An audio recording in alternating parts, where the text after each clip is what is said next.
Marlène et Jean-Claude sommes très heureux de te présenter une émission très spéciale afin de comprendre les faits d'actualité. Merci pour ta fidélité.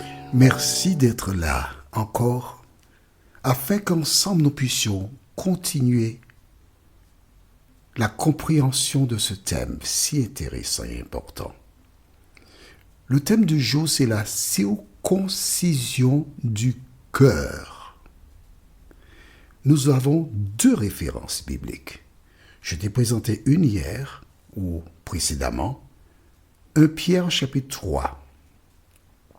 1 Pierre chapitre 3, les versets 3 et 4.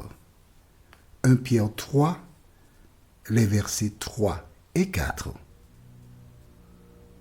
Ensuite, nous avons Matthieu 13, versets 10 à 15. Matthieu 13, versets 10 à 15. Avant d'aborder ce thème, recherchons la présence de l'Éternel. Prions. Notre Seigneur et notre Dieu, merci pour le bonheur de t'avoir comme Sauveur et Maître. Alors que nous nous apprêtons à ouvrir la parole, la Bible, merci Seigneur de nous éclairer encore. Merci de nous aider à mettre en pratique la parole. Fais-nous du bien dans tous les domaines. Saint-Esprit, éclaire-nous, nous t'en prions. Au nom de Jésus et pour ta gloire éternelle. Amen. Nous avons vu que la circoncision, c'est le fait de couper la peau qui recouvre le gland. D'accord? Et que c'est Dieu qui l'a instauré. Dans le livre de Genèse, chapitre 17, c'est pour la première fois qu'il est fait mention de circoncision. Des siècles plus tard, au livre de Matthieu, Jésus vint au monde. Et conformément à la législation en vigueur, il fut circoncis. La question que je t'ai posée est toute simple. Si la circoncision n'avait plus aucune valeur, avant sa venue sur cette terre, Dieu aurait dit, par l'intermédiaire de l'un des prophètes, la circoncision n'a aucune valeur dorénavant. Est-ce qu'il y a un verset qui le dit? Dis-moi. Tu ne le trouveras pas. Il n'est pas dans la Bible, cela. Si Dieu n'ayant pas dit que la circoncision est révolue, c'est-à-dire est annulée, est caduque, donc elle est toujours en cours. Et voilà pourquoi que Jésus fut circoncis. On est d'accord? Et nous avons vu ensemble, je t'ai donné une référence, Malachie 3, verset 6, « Je suis l'Éternel, je ne change pas ». Qu'est-ce qui est important? L'apparence ou le cœur? Voilà donc pourquoi notre thème de ce jour, c'est quoi? La circoncision du cœur. Allons dans le livre de 1 Pierre chapitre 3. 1 Pierre chapitre 3. Les versets qui nous intéressent, ce sont vraiment les versets 3 et 4. Pour t'expliquer quelque chose. Mais pour que nous soyons tous... Non, mais on va rester à 3-4 parce que certaines personnes... Non, tant pis. On va lire à partir du verset 1er. Ne sois pas choqué. Je sais qu'il y a certaines personnes dont les femmes monteront au plafond. Mais je vais t'expliquer. Reste gentil, lâche tes cheveux. Lisons.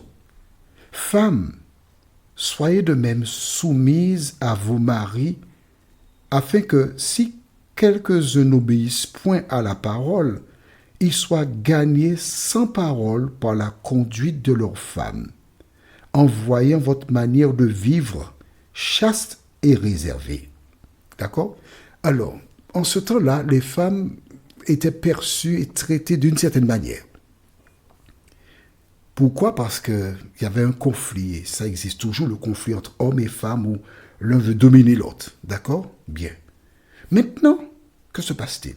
C'est tout simple. C'est très simple même. Que se passe-t-il? Aujourd'hui, un homme et une femme qui vivent ensemble doivent communiquer, échanger, parler. Il n'y a pas de maître et esclave, élève et instituteur. Ça n'existe pas. Ce sont des personnes qui doivent parler, échanger et marcher de même pas. C'est bon pour tout le monde? Parfait. Alors, les versets qui nous intéressent, c'est les versets 3 et 4. Ayez non cette parure extérieure qui consiste dans les cheveux tressés, les ornements d'or ou les habits qu'on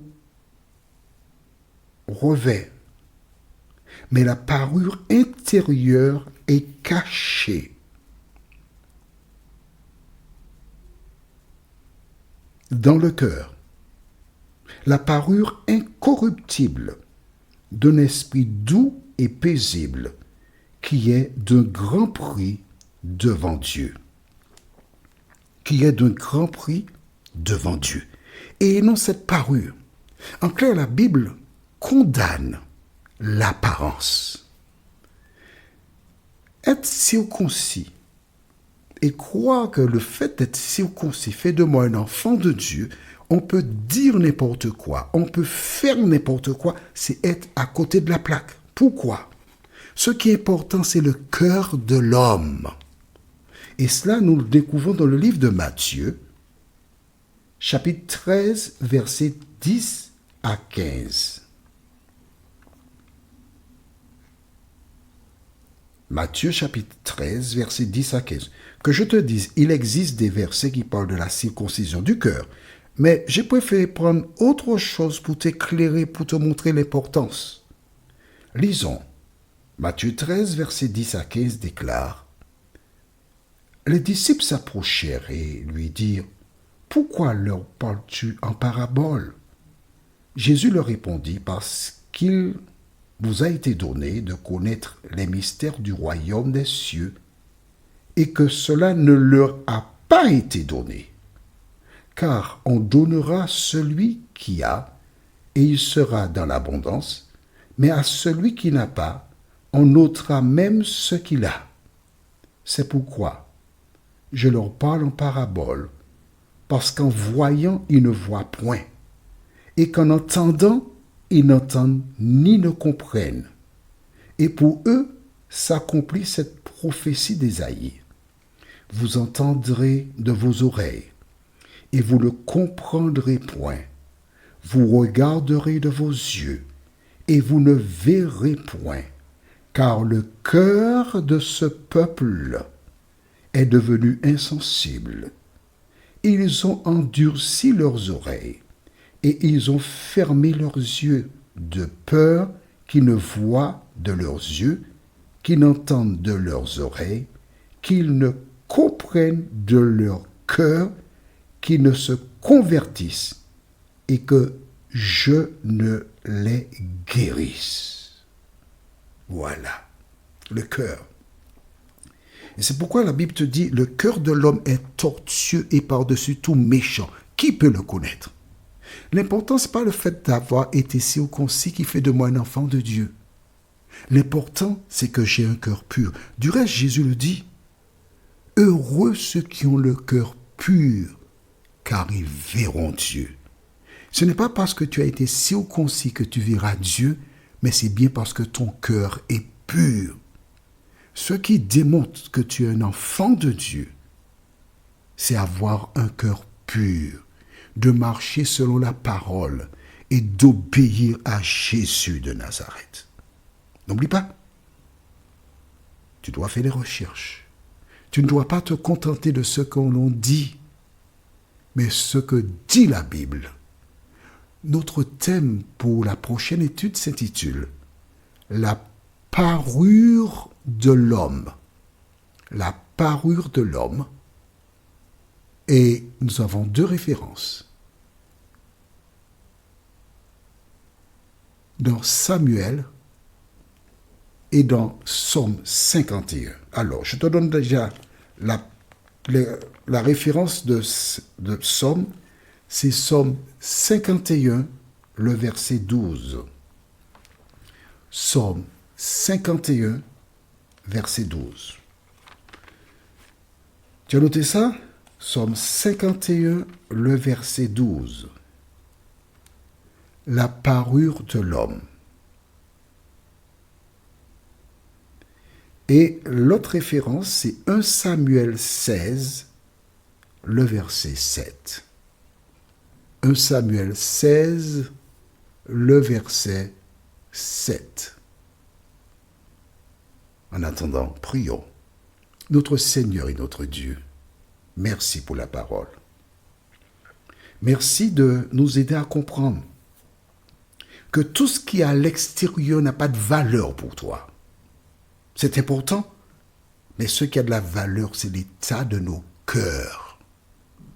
Seigneur, merci d'aider tes enfants à comprendre la parole et à marcher selon ta parole, nous t'en prions, au nom de Jésus et pour ta gloire éternelle. Amen. Que l'Éternel continue de te bénir et il me tarde sincèrement de te retrouver. Nous sommes parvenus au terme de notre réflexion.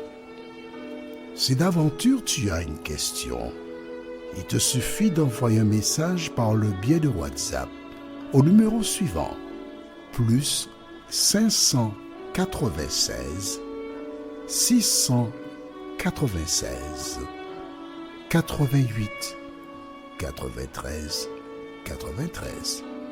Et alors Jean-Claude, moi, je me ferai un réel plaisir de répondre à ta question.